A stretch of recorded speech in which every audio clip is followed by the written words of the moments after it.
You are watching Radio Rakim's Artist Access. Access granted.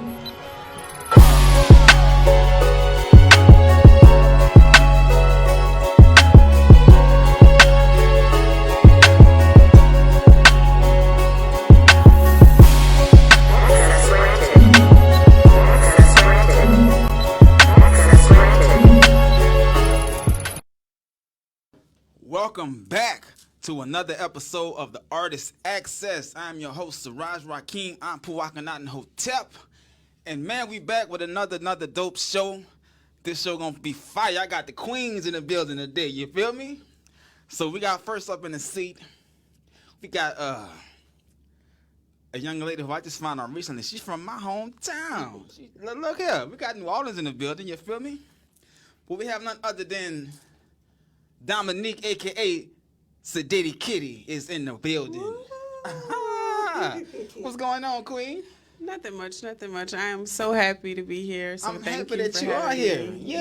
me. Yeah. Them glasses is fire, you feel me? Thank you. Yeah. Plug them, give them a quick entrepreneur, I said I should look up her Instagram, but I didn't. So I'll have to get it to you. But a fellow Houstonian out here, a lady. Crystal Benson. Floetry them. That's not them? You sure? Floetry, because she made some for me too. So I'm going to have to look and see, but I don't think she got so. Dreads? One of them do. Like, one of them, they got the waist beads. Okay, all right. Okay. Crystal made them. Yes. Yeah. So, I love them. Love them. Matter of fact, she just made 2 more pair for me. Like, I got to pick them up tomorrow. Okay. She dope with it. Yeah. Yes. Yeah. So, I love it. That's what's up. So how you been doing? Look here. I have been doing great. Actually, I'm happy to be here in good health. I just had the flu and I overcame that, so I'm just ecstatic. It was just like, maybe the baby flu. Yeah. I was only down for about 3 days. So that's what's up. So look, I've been seeing this lady every now and then perform around the city doing her thing, and I recently saw her at Houston Poetry Lounge on Sunday, 7 Spot. And I was like, I got to get her on my show. Yeah. So I think I saw you again at Puff Poetry. Yes. Probably we go live whenever they have their anniversary show.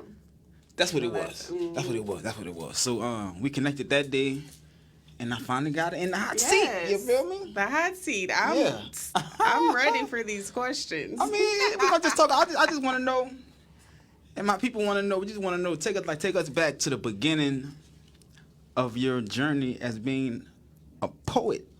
You feel me? Like, I'm talking about the very beginning. So, the very first poem that I ever wrote was for a man. He wasn't a man then. He was a boy. Senior year of high school, I wrote a poem to... Was this at West Jeff? Yes, but he went to Everett. Everett, that's school I went to, you feel me? Them Patriots, yeah. In the senior year, he's getting ready to go away to college in Illinois, and I wrote him a poem absolving him of having to continue to love me while he was away. So that was the very first poem that I wrote. Okay. So you started writing poetry in high school. Yes. So that was that poem. Then time passed. Now I'm in college, and I was working in the library. I was one of the people that checked you out with your books, and I went and put the books back in the stacks. For real. So I'm sitting at the desk writing a poem, and it was a sex poem. That's what the birth of the Siddity Kitty.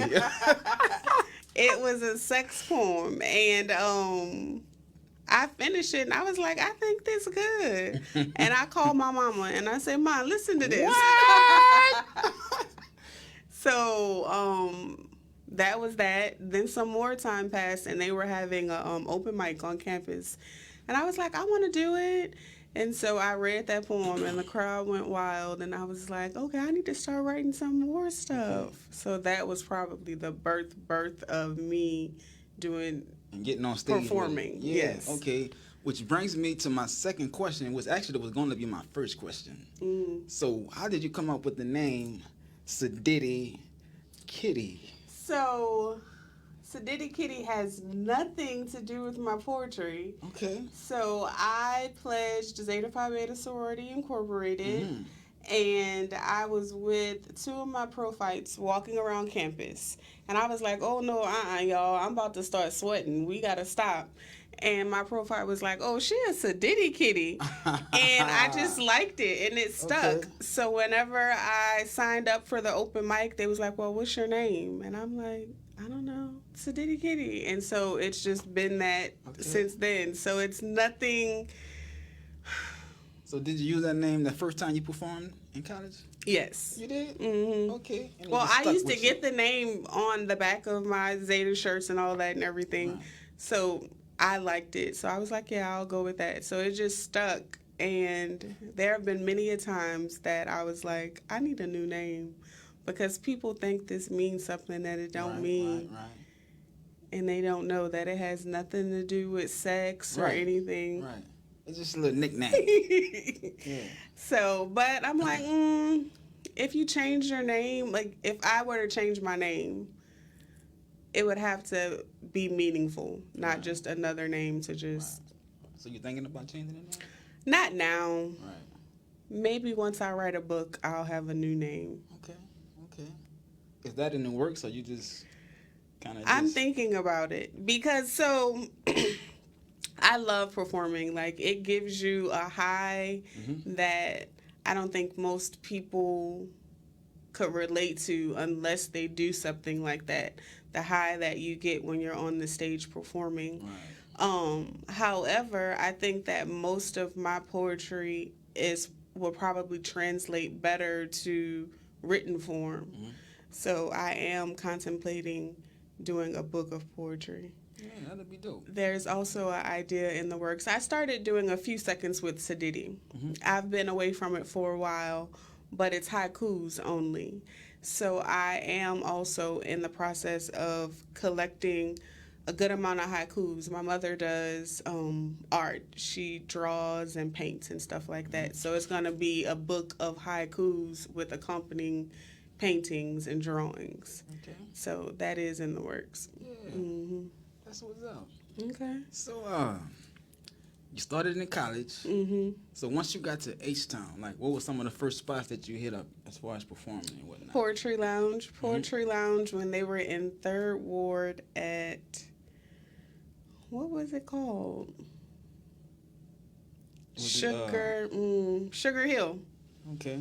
I forget the name of the street that it's on. So I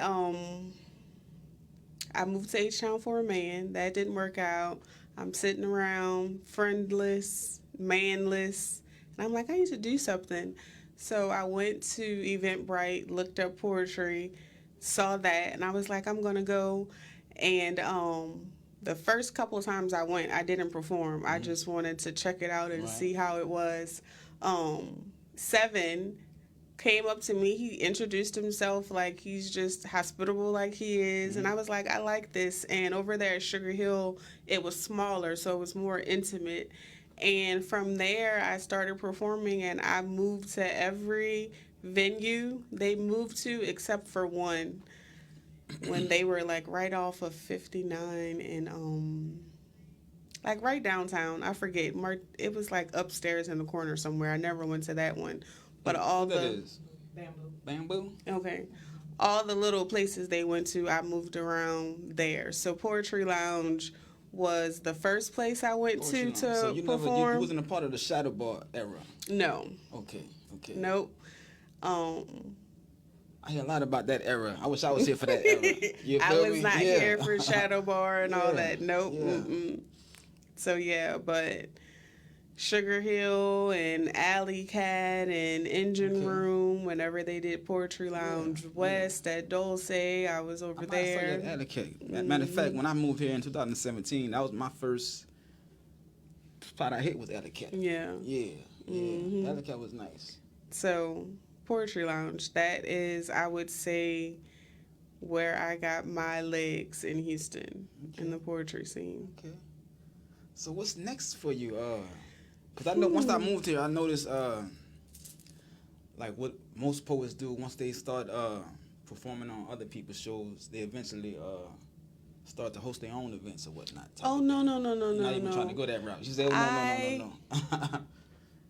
I am very much so. You need a backup singer? I will sing in the back for you. Yeah. That's not my thing. Like, for one, I couldn't host anybody's show. I could moderate a show, but I couldn't host and keep. I probably no, I couldn't. And I wouldn't want to branch off. Like, I do it for the love of poetry, and if I were to be able to have supplemental income from it, great. But I do it for the love and to get those things out, those things that are trapped in me, to just get that out into the world. And I'm happy with that.